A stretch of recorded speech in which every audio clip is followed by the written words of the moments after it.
ओम श्री परमात्मने नमः। श्लोक 18।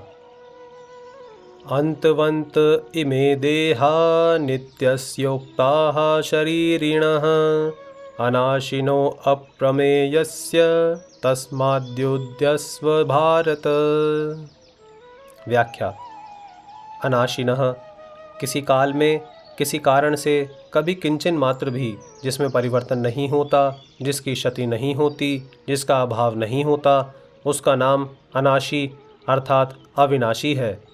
अप्रमेयस्य जो प्रमा यानी प्रमाण का विषय नहीं है, अर्थात जो अंतःकरण और इंद्रियों का विषय नहीं है, उसको अप्रमेय कहते हैं।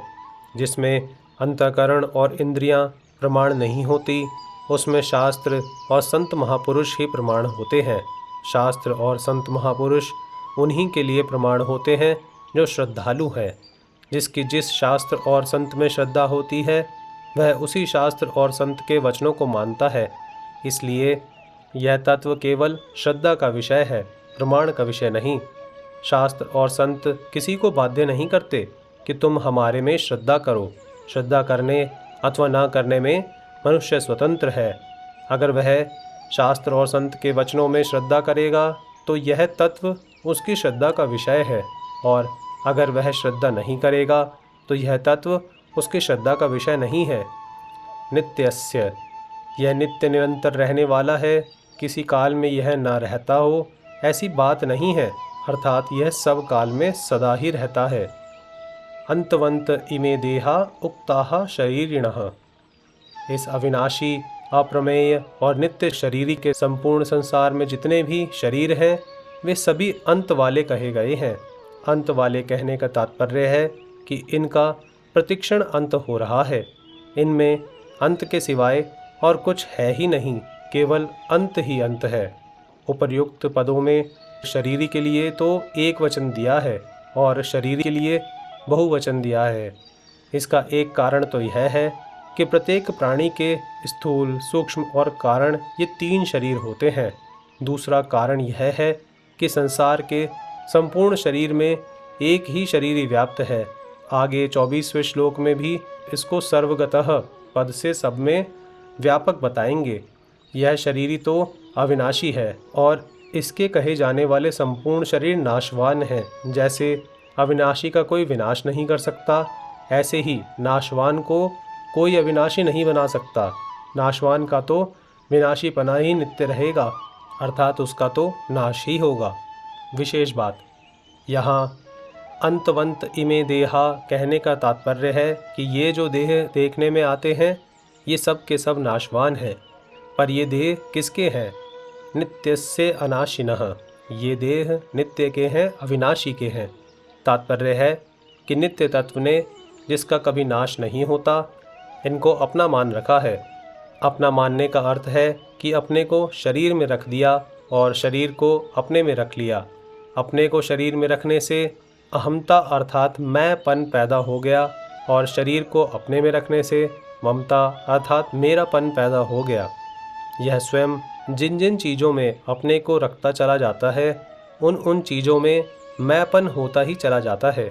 जैसे अपने को धन में रख दिया तो मैं धनी हूँ, अपने को राज्य में रख दिया तो मैं राजा हूँ, अपने को विद्या में रख दिया तो मैं विद्वान हूँ, अपने को बुद्धि में रख दिया तो मैं बुद्धिमान हूँ, अपने को सिद्धियों में रख दिया तो मैं सिद्ध हूँ, अपने को शरीर में रख दिया तो मैं शरीरी हूँ, आदि आदि। यह स्वयं जिन जिन चीज़ों को अपने में रखता चला जाता है, उन उन चीज़ों में मेरापन होता ही चला जाता है।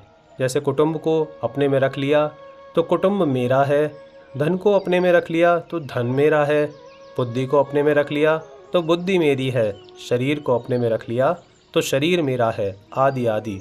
जड़ता के साथ मैं और मेरापन होने से ही मात्र विकार पैदा होते हैं। तात्पर्य है कि शरीर और मैं स्वयं दोनों अलग अलग हैं। इस विवेक को महत्व ना देने से ही मात्र विकार पैदा होते हैं। परंतु जो इस विवेक को आदर देते हैं, महत्व देते हैं, वे पंडित होते हैं। जैसे पंडित लोग कभी शोक नहीं करते, क्योंकि सत सत ही है और असत असत ही है। इसका उनको ठीक अनुभव हो जाता है। तस्मात् युध्यस्व। भगवान अर्जुन के लिए आज्ञा देते हैं कि सत असत को ठीक समझकर तुम युद्ध करो, अर्थात प्राप्त कर्तव्य का पालन करो। तात्पर्य है कि शरीर तो अंत वाला है और शरीरी अविनाशी है। इन दोनों शरीर शरीरी की दृष्टि से शोक बन ही नहीं सकता, अतः शोक का त्याग करके युद्ध करो। विशेष बात, यहाँ 17वें और 18वें इन दोनों श्लोकों में विशेषता से सत तत्व का ही विवेचन हुआ है। कारण कि इस पूरे प्रकरण में भगवान का लक्ष्य सत का बोध कराने में ही है। सत का बोध हो जाने से असत की निवृत्ति स्वतः हो जाती है, फिर किसी प्रकार का किंचन मात्र भी संदेह नहीं रहता। इस प्रकार सत का अनुभव करके निसंदिग्ध होकर कर्तव्य का पालन करना चाहिए।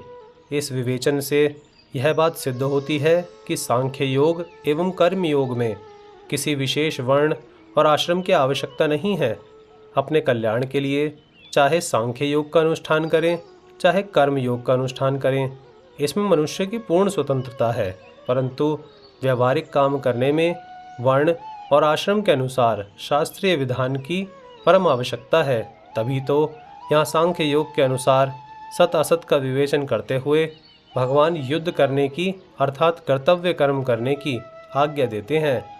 आगे 13वें अध्याय में जहाँ ज्ञान के साधनों का वर्णन किया गया है, वहाँ भी असक्तिरनभिष्वंग पुत्रदार गृहादिषु कहकर पुत्र, स्त्री, घर आदि की आसक्ति का निषेध किया गया है। अगर सन्यासी की सांख्य योग के अधिकारी होते तो पुत्र, स्त्री, घर आदि में आसक्ति रहित होने के लिए कहने की आवश्यकता ही नहीं थी, क्योंकि सन्यासी के पुत्र, स्त्री आदि होते ही नहीं। इस तरह गीता पर विचार करने से सांख्य योग एवं कर्म योग दोनों परमात्म प्राप्ति के स्वतंत्र साधन सिद्ध हो जाते हैं। ये किसी वर्ण और आश्रम पर किंचन मात्र भी अवलंबित नहीं है। जय श्री कृष्ण।